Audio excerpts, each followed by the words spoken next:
दस्तरख्वान पर गिरा हुआ खाने का टुकड़ा उठाकर खाना रिज़्क में बरकत और तकब्बुर को ख़त्म करता है और औलाद में खूबसूरती पैदा करता है। हमेशा पर सुकून वही रखता है जिसको कम या ज़्यादा की फिक्र नहीं होती। अपने घर का दरवाज़ा छोटा ही रहने दो, जो झुक के अंदर आए वही अपना है। एक बाबा जी कहा करते थे, जिंदगी जब मायूस हो जाती है तभी तो महसूस होती है। बंदा तो हर कोई होता है, पर बंदगी का सलीका किसी किसी को होता है। मेहमान अपना रिज़्क लेकर आता है और घर वाले के गुनाह लेकर जाता है। तन्हा होने का भी एक अलग मज़ा है, किसी के छोड़ जाने का डर तो नहीं होता। गुनाह करके कहाँ पर छुपाओगे, ये ज़मीन और आसमान रब करीम का है।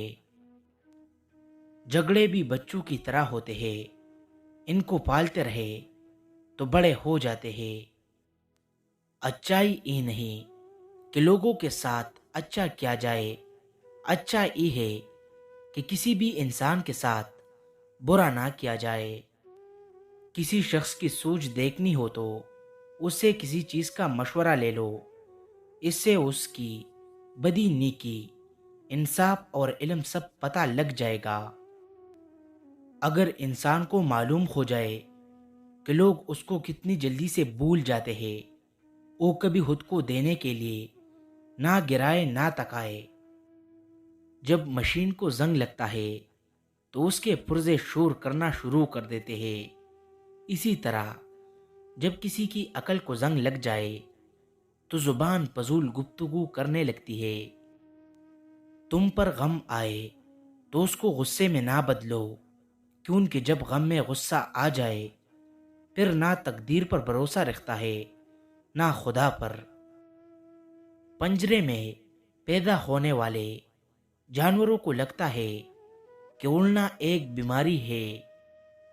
इस नफरतों और खुद गर्जियों के ज़माने में मोहब्बत गोलने वाले बड़े दरवेश होते हैं। मौलाए करीम जब हाथ थाम लेता है तो गम के अंदर भी मोहब्बत की मिठास महसूस होती है। मुनाफिकत की किश्ती पर बैठकर इहलाक का दरिया कभी पार नहीं किया जा सकता। गहराई चाहिए, कम ही क्यों ना हो, आखिरकार कम ज़र्फ इंसान डूब ही जाता है।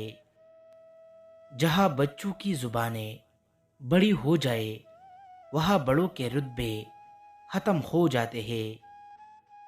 दौलत, इख्तियार और रुतबा मिलने से लोग बदलते नहीं हैं, बस उनका असली चेहरा सामने आ जाता है।